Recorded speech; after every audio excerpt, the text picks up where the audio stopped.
Alright everyone, welcome back to my channel, Baseball Talk with Nick Morgan. So today we are talking about pitchers who rank. But in specific, we are talking about one pitcher, and that is Arizona Diamondbacks' finest, Zack Greinke.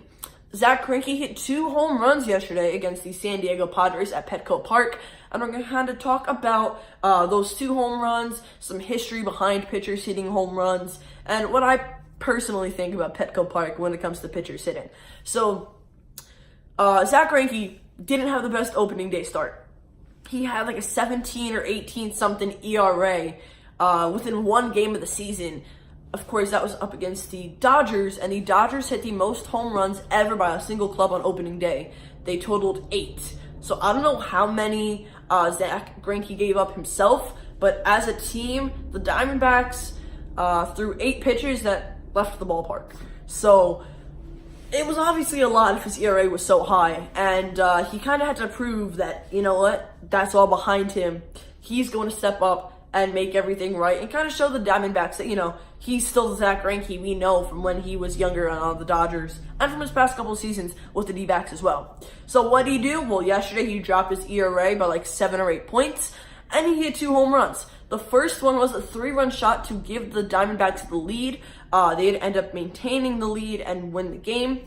And then his second shot later on was a solo home run. So the guy really came to play yesterday. Was looking really good. His bat, really, really big. And for pitchers, currently, there's only a couple that can really say that they are contact hitters or power hitters, or that they can even hit the ball. Not very many pitchers hit home runs unless you're Shohei Ohtani or Madison Bumgarner.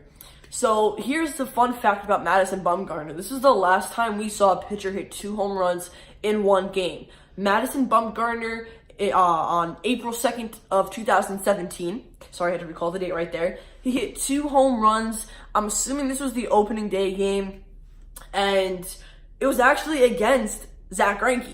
Zack Greinke gave up 1, if not 2, of the home runs that Bumgarner ended up hitting. Unfortunately, Bumgarner wasn't the pitcher yesterday, wasn't even the right team, but how crazy is that? Greinke gives up 2 home runs to Madison Bumgarner, then 2 years later, he's going to be the first person to hit 2 home runs as a pitcher since that one day. So that's really cool. Again, like, that's the history behind, like, you know, Bumgarner and Greinke, and how Greinke can just really hit. He's hit 8 other home runs in his career, I believe, for a total of 10.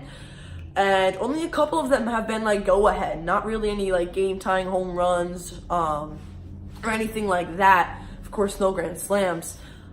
But yeah, so San Diego Padres play at Petco Park, as I mentioned a couple times already in this video. And I am personally going to rename Petco Park because I think it's funny, and why not? But I'm going to rename it to the park where pitchers hit home runs. And I don't know, it's just, it feels right, because Bartolo Colon hit his first home run as a pitcher at San Diego in left field up against the building that is out there, like, very shallow. And that was a big moment for a lot of people. I mean, I think the Major League Baseball fan base universally just loves Bartolo Colon, especially me, Mets fans, Rangers, Expos fans, etc.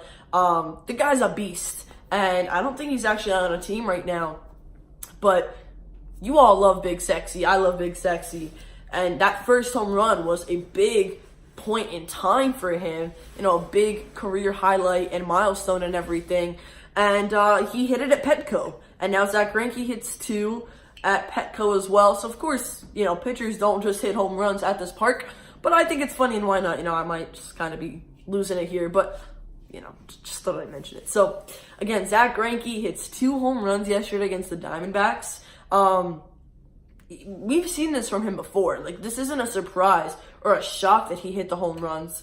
I think Diamondbacks fans just kind of went crazy because without his production offensively yesterday, it was either going to be a tie game, I believe. The Diamondbacks would have lost, or it would have been like extra innings or something like that. So they really needed him, and they're kind of, or he's kind of proving himself that maybe the National League doesn't need a designated hitter. I mean, that was discussed a lot, especially this offseason, of maybe a universal DH.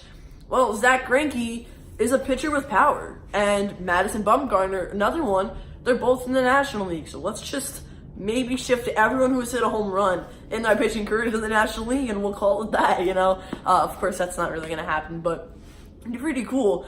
And he knows what he's doing. He can hit, and he's a big part of that Diamondbacks lineup now, especially when he's pitching every 4 or 5, 6 days, whatever the case may be. The Diamondbacks have lost significant guys this offseason, AJ Pollock, and Paul Goldschmidt, and they were a big part of production for the team. So having Greinke, you know, this isn't going to be an every start thing for him, but having Greinke just being able to prove he can hit for 1 and hit home runs for 2 and get extra base hits, that's a good thing. And that's something that the Diamondbacks need to kind of keep up to date with and just kind of make sure that they're looking at, because I don't think at the moment they're really focusing on their entire team. I think they're kind of focusing on like rebuilding a little bit, and maybe moving some guys still, and hopefully they'll make it to the postseason soon. So, guys, that is going to end this video. If you enjoyed it, don't forget to drop a like down below, comment, and subscribe. Thank you all so much for watching, and I'll see you all next time. Peace.